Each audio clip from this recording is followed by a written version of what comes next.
Para uma noite de insônia. Esse é o vídeo de hoje. Vamos lá para a história, amigos.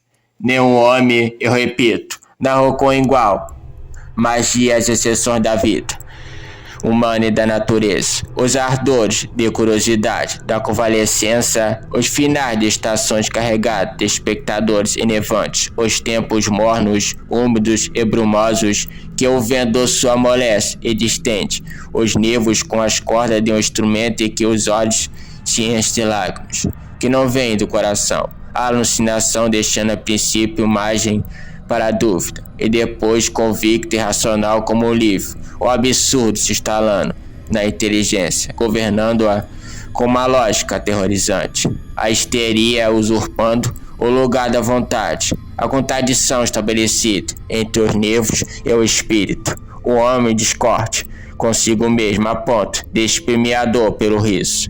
A fatal notícia nos surpreendeu a todos, e ficamos aterrorizados quando um criado nos trouxe voando os detalhes de sua morte, embora notássemos há muito tempo sinais de desequilíbrio em nosso amigo. Nunca pensamos que ele poderia chegar a tal extremo. Ele havia praticado o mais pavoroso suicídio, sem deixar ao menos uma lembrança para nós, seus amigos, e quando o tivemos em nossa presença, viramos o rosto, tomados por uma compaixão horrorizada. Aquela tarde úmida e nublada aguçava a nossa sensibilidade. O céu estava pálido e uma neblina fosca cruzava o horizonte. Conduzimos o cadáver em uma carruagem fortemente unidos por um horror crescente. Acima vinha a noite, e pela pontiola mal fechada caía um rio de sangue, que marcava de vermelho a nossa mancha. Ele ia estirado sob nossas pernas, e as últimas luzes daquele dia amarelento incendio de chofé seu rosto violado por manchas lívidas. Sua cabeça era sacudida de um lado para o outro, a cabeça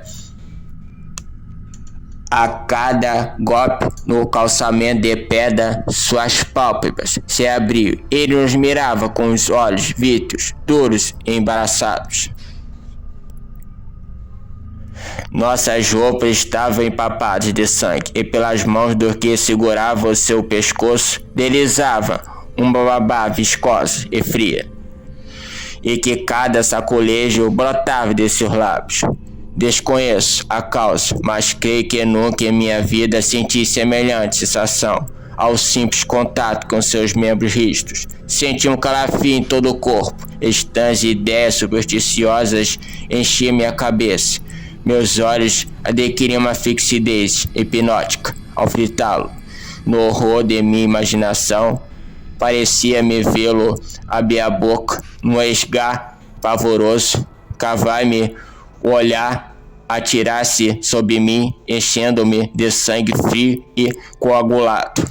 Meus cabelos se eriçavam, mas não pude nada mais que soltar um grito de angústia, convulsivo e delirante. Jogar-me para trás.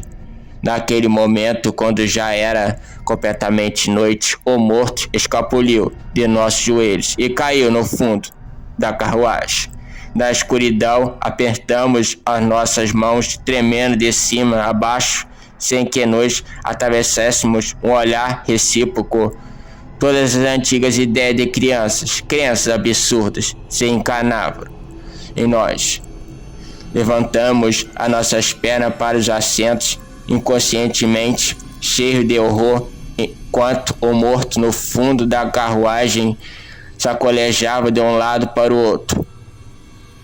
Pouco a pouco, nossas pernas começaram a esfriar. Era um gelo que emergia do fundo, que avançava pelo nosso corpo, como se a morte fosse nos contagiando. Não nos atrevimos a um mínimo movimento. De quando em quando nós inclinávamos para o fundo e ficávamos olhando por bons instantes a escuridão, com os olhos terrivelmente abertos, acreditando ver o morto que se recompunha com um esgar de delírio, rindo, fitando-nos, introduzindo a morte em cada um de nós rindo-se, aproximando a sua cara, fazendo-nos crer que à noite viríamos brilhar em seus olhos. Ria-se, ficávamos gelados, mortos, naquela carruagem que nos conduzia pelas ruas molhadas.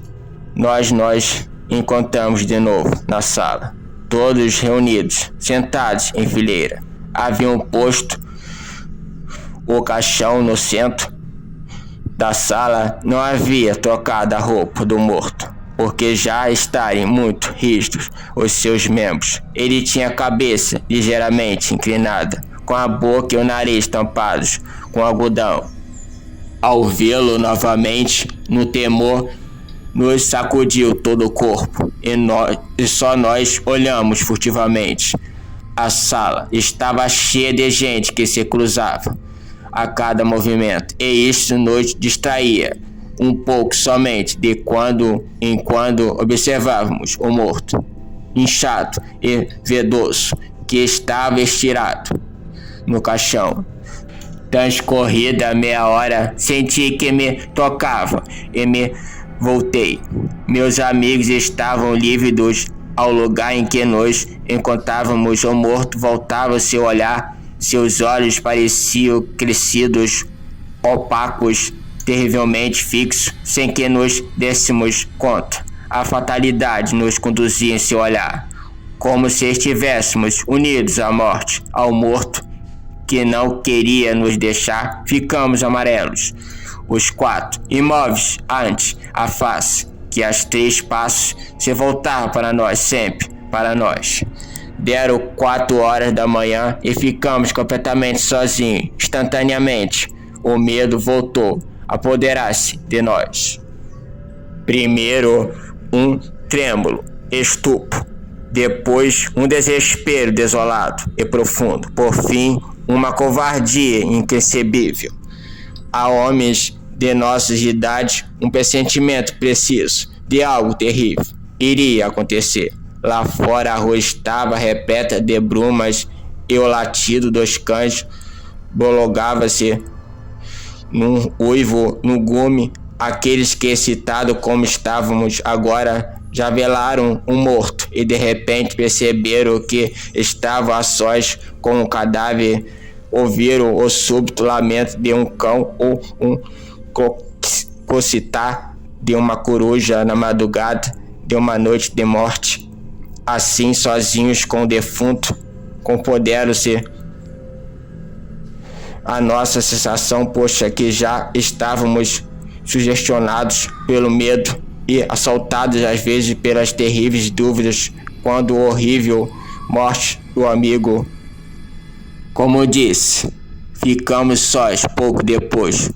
Um ruído surdo, como um balcio apressado, percorreu a sala, saía do caixão onde estava o morto. Ali, a 3 passos, víamos bem, levantando o busto com os algodões esponjados, horrivelmente pálido, olhando-nos fixamente, e víamos como se recompunham pouco a pouco, apoiando-se às bordas do ataúde, enquanto nossos cabelos se eriçavam e nossas testas se cobriam de suor, enquanto o barbúcio se fazia cada vez mais ruidoso, e soou uma risada estranha, extra-humana, como se vomitada, estomacal, epiléptica, e nos levantamos desesperados e nos lançamos a correr, apavorados, loucos de terror, perseguidos de perto pelas risadas e pelos passos daquela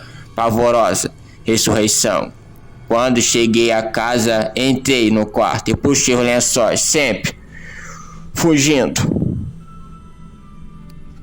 Vi o morto estirado na cama, amarelado à luz da madrugada, morto, com os meus 3 amigos que estavam gelados, todos estirados na cama, gelados e mortos. Né, gente? Esse é o conto para uma noite de insônia. Espero que goste do vídeo, que curta, comente e compartilhe. E até o próximo vídeo, e fui.